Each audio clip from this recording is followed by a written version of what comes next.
Hey everybody, welcome back to Auto Anatomy. I'm Sean. Thank you so much for joining us. Today I'm really excited because we finally get to finish up the interior on the Porsche.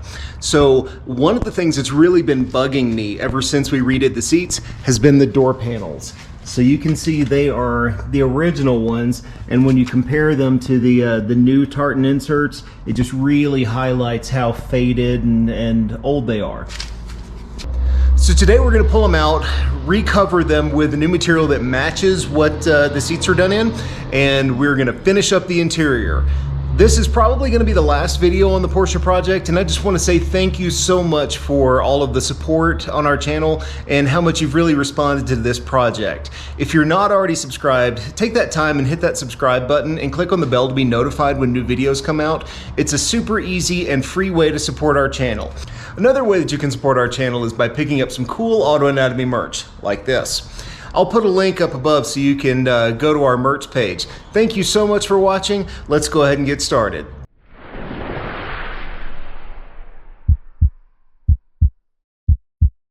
So the first step is going to be to pull the door panel off, and I've had these things off so many times. There is one screw here, there is one screw here, there is a little screw behind this cup on the door handle thing.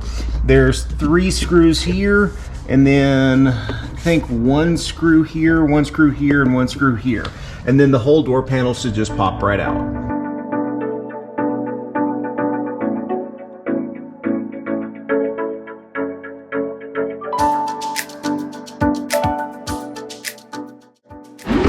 Okay, got the door panel on the bench here, and flipping it over, it just looks like we've got just the edges here are glued with some staples all the way around. So I'm going to pop those staples out, peel this back, and see what we're working with here.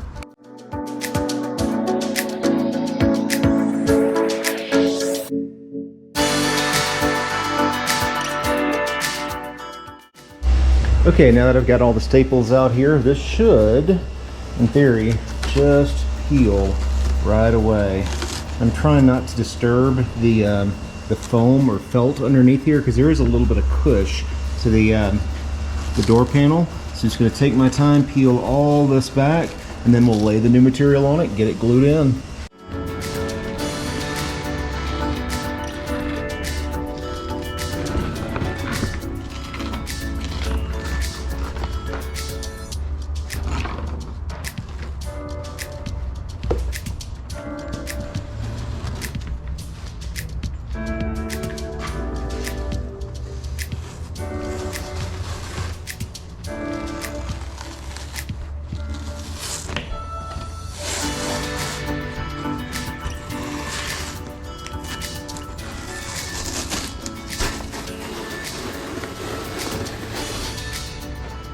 Okay, now here's the new material that I got from Kyle at only $9.44, and there is, no, it doesn't really look like there is a direction to this, so it looks like it's the same either way.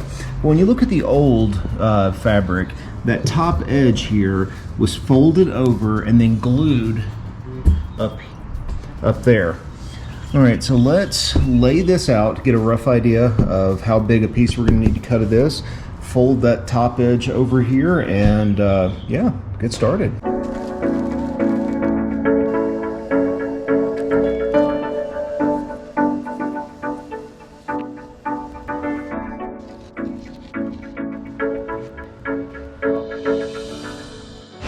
Okay, now that I've got the piece all cut out here, I've taken a piece of just like these shop paper towels and laid it on top here because I need to spray some glue along the top edge here, and I don't want to saturate the rest of it yet. And if you notice, there's a little yellow line here right against the top. I think that's going to be my mark where I'm going to try and fold it over to. So let me spray some glue on here, get it tacked down, fold it over, and then we can lay it onto the door card and keep going.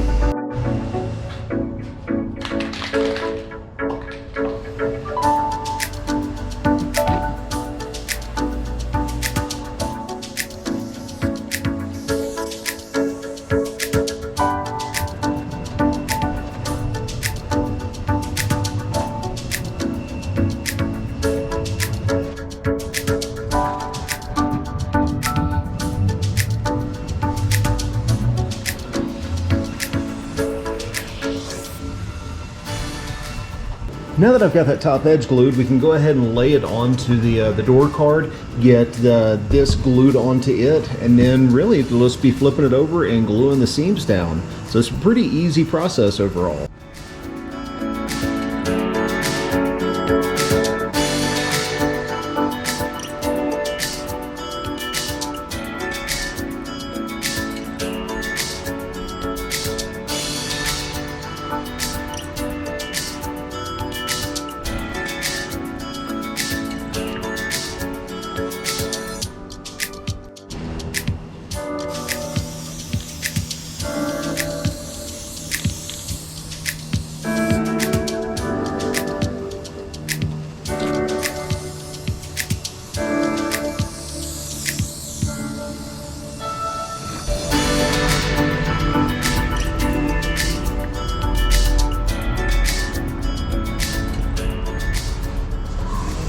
All right, so I was racking my brain to think about how to best hold this down, this little contour here, because, you know, I only have so many hands. And what I came up with was a Ziploc bag full of water. And this should just hold that down right into shape while it dries.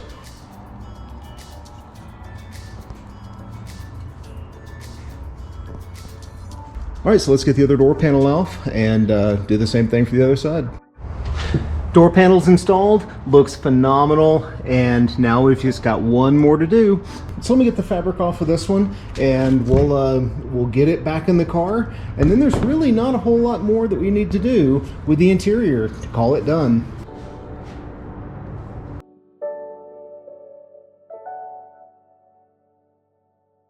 Okay, so one of the other little things that I really wanted to address on the car was something that really bugged me, and it was that the backup lights didn't work. So the car is actually in reverse right now, and the light is not on.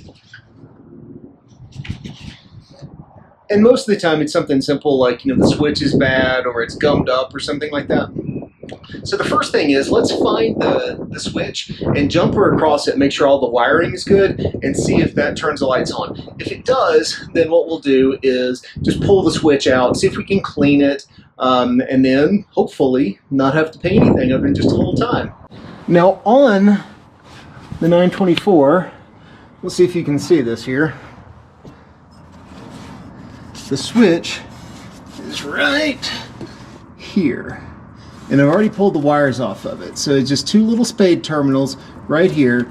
And this is on the driver's side on top of the transmission. So I'm going to get a jumper wire and jumper across that and see if the lights come on. Okay, now my jumper wire is installed. Let's see what happens. Look at there, got lights on. So that means that most likely it's just a dirty switch, probably just from sitting for a long time. Let's pull the switch out and take a look at it and see if we can clean it up first. So, all right, so I've got the switch out, and this is just a real simple, you know, you put the transmission in reverse, that plunger goes up, completes the contact between the two. So right now we should have no continuity here, which we don't. If I push it in, we should have continuity. Huh.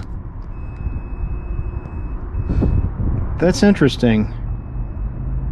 And it doesn't take much.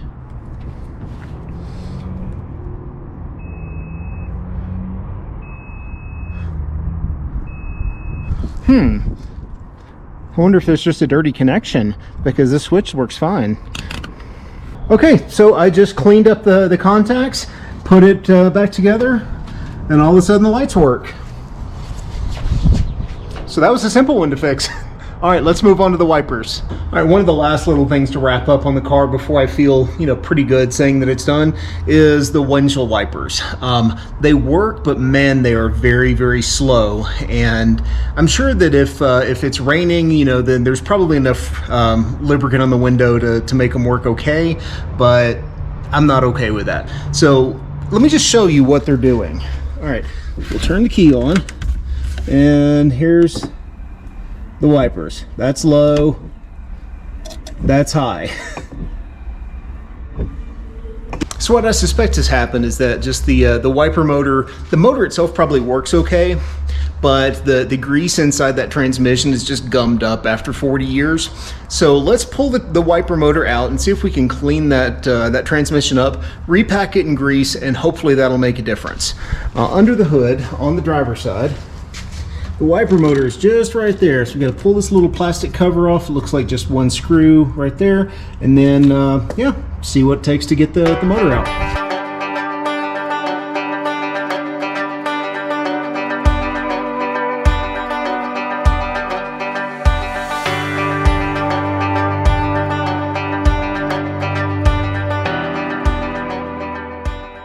Okay, we've got the wiper motor out, and the first thing I notice is this thing is probably original. It's probably never been out of the car before, and it's just a little dirty. So I'm going to clean it up and then start by taking the cover off of the transmission here. So it looks like it's just some slot head screws. Then this should pop out and reveal a worm and roller gear, and yeah, I suspect it's probably just working fine. I'm going to go ahead and power it up just so you can see how slow the motor spins, and then that'll give us kind of a baseline.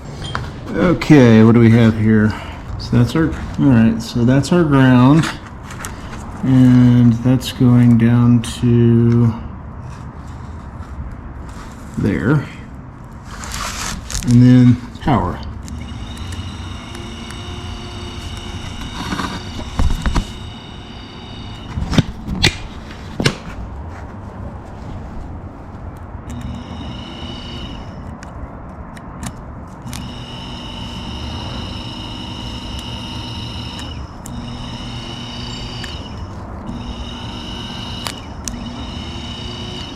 Okay, so the bottom here is low speed, and there's the speed, so you get focus, and here's high speed. Really can't see a whole lot of difference other than just the pitch of the motor changes. Now that we've got our baseline, let's get this cover off and see what we're really working with.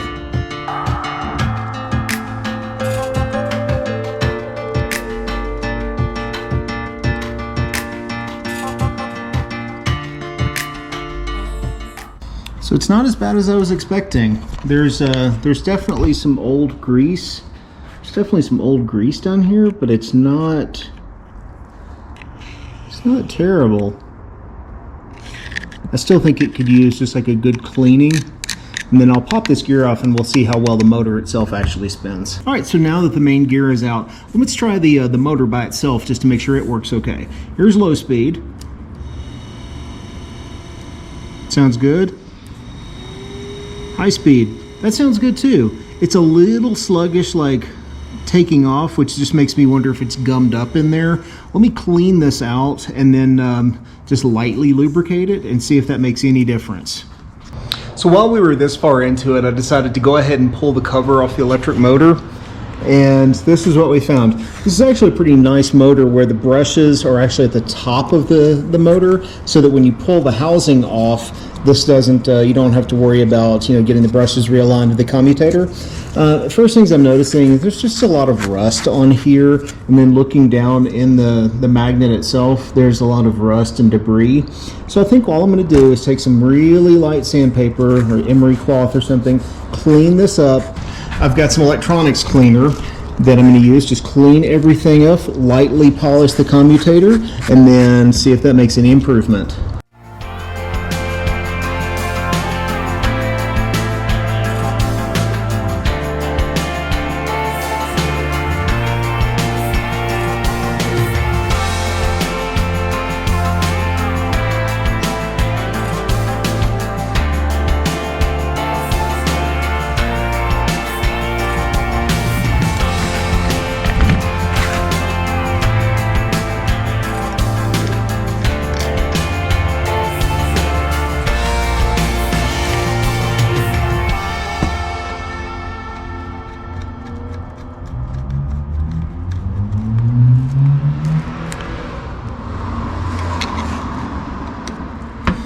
All right, now that the motor's all clean and the commutator's polished, let me apply some power to it and see if that made any improvement at all. Okay, low speed, high speed.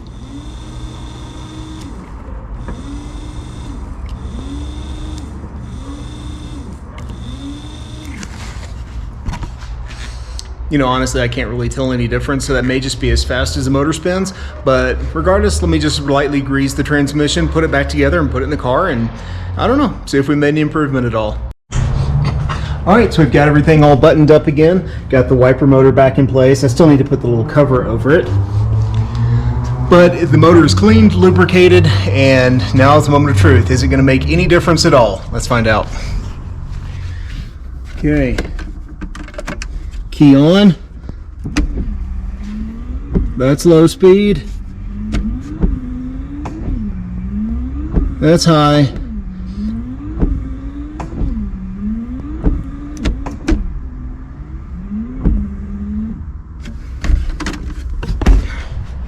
So I'm not sure it actually did a whole lot, but I can at least rest knowing that the motor is clean and there's nothing that I could do short of replacing it that's going to make a whole lot of a difference.